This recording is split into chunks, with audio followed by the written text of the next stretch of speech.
Hey everybody, welcome back. Today we're going to be showing you how to make a basic beef stew using the slow cook setting on your Ninja Foodi Pressure Cooker. So you ready? Let's get into this.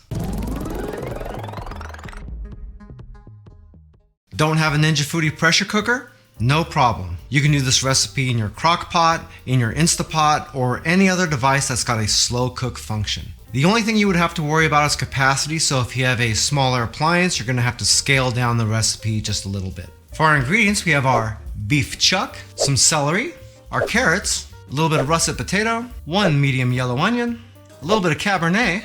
We're not going to use this whole bottle, but you're welcome to drink the rest while you're cooking. Just be ready to have your fire extinguisher ready if you do that. A little bit of beef broth, minced garlic, some Worcestershire sauce, and we're getting crowded. All-purpose flour, some bay leaves, a little bit of salt and pepper for browning the meat, and our herb combination for the stew. In here we got pepper, thyme, parsley, and rosemary. And finally we got some green peas that'll go in right at the end.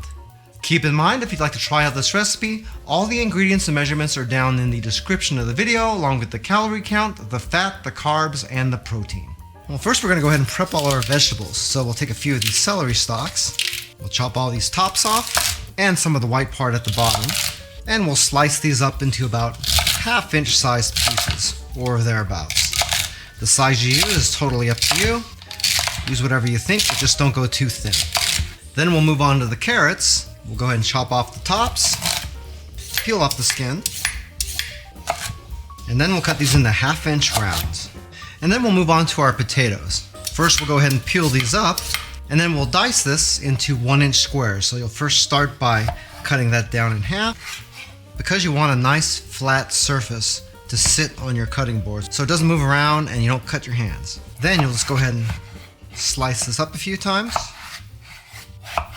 and dice it. If they're not perfectly square, don't worry about it, no one cares. Next, we'll go ahead and dice up our onion. One quick note, you'll see that I'm using the same knife and this cutting board for everything. You really should be cleaning this knife and the cutting board every time you change between different types of food, especially when you're going from your vegetables over to your meat, which we're going to be showing you in a little bit. That way you avoid cross-contamination if you have any leftovers. Okay, so we'll cut off the end pieces right here, like so. Peel off this outer layer,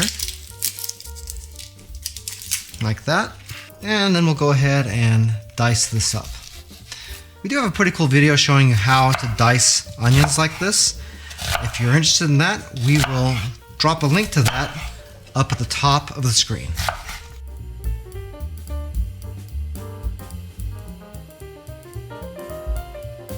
Then we'll move on to our meat.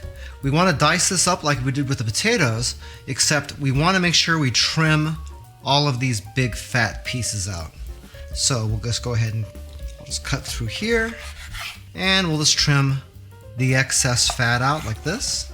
Pieces that are on the ends and stuff like that off of it. Also, if you got pieces that are kind of hanging off the edges like this, we'll go ahead and trim those off as well. Now that we got that fat off, we'll go ahead and dice this up. Doesn't have to be perfect, you just want to cut it into manageable size pieces. By the way, if this is your first time here and you want to learn some cool new recipes, get some great cooking tips and tricks and all sorts of other kitchen related things, then start now by subscribing to the channel and clicking the notification bell so you never miss a thing. Once we got this diced up, our next step is going to be to brown it on the stove. You can throw this into your crock pot just like this right now if you want to, but you're going to get a much better result if you brown it first. If you decide to brown it, then heat up a large saute pan under medium-high heat, pour in a little bit of olive oil, and once it gets up to temperature, we'll throw in our meat, stir in a little bit of salt and pepper combination.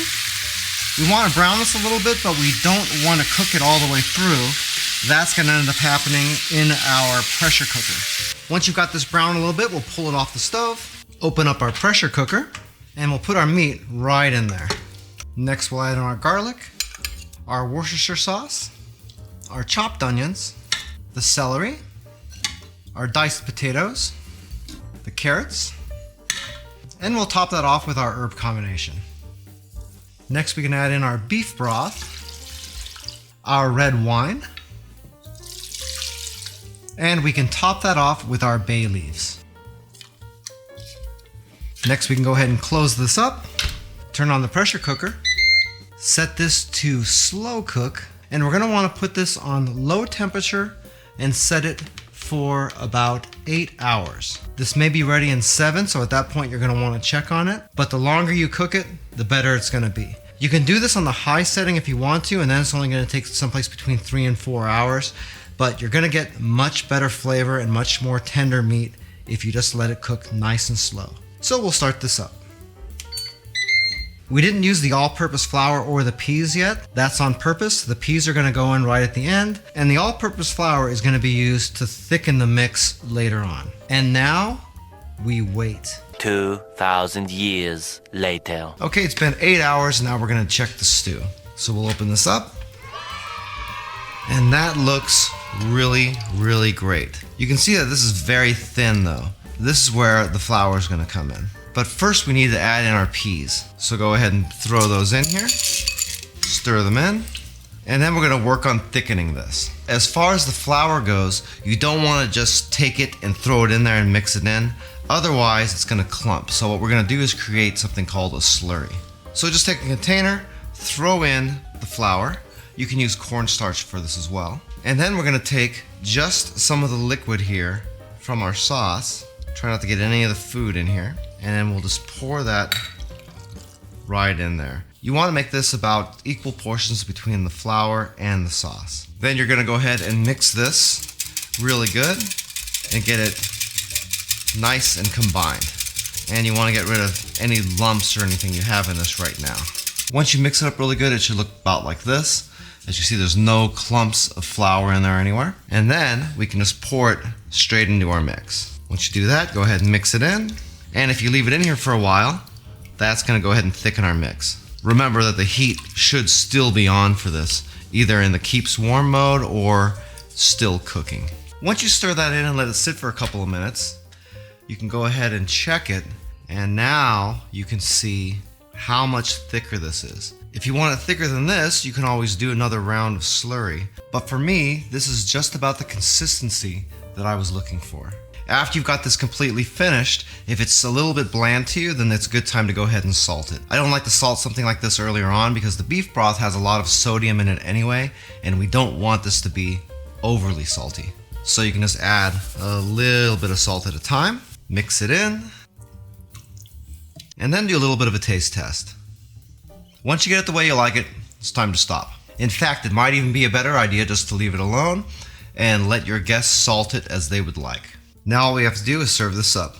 Just remember when you're stirring this to be a little bit careful because the meat is going to break up. As you can see, it's done that to me a little bit because I wasn't quite gentle enough, but take it slow and easy. If you'd like to learn a little bit more about Joe's Phenomenal, you can check out a couple more videos, or you can check us out online at joesphenomenal.com. This beef stew came out so freaking great, and the best part is it takes almost no effort to make. Something like this really hits the spot in the wintertime whenever it's really cold outside. If you'd like to learn a little bit more about the Ninja Foodi Pressure Cooker or the Ninja Never Stick Pans that we used in this video, we do have an Amazon affiliate link down in the description of the video. If you purchase anything through those links, we do make a small commission, but it doesn't affect the price that you pay 1 cent. I thank you so much for taking a little bit of time out of your busy day to watch this video. It really means a lot to me, and I can't wait to see you back again here really soon. So until that time, I'm Joe, and I hope you have a phenomenal day. Take it easy.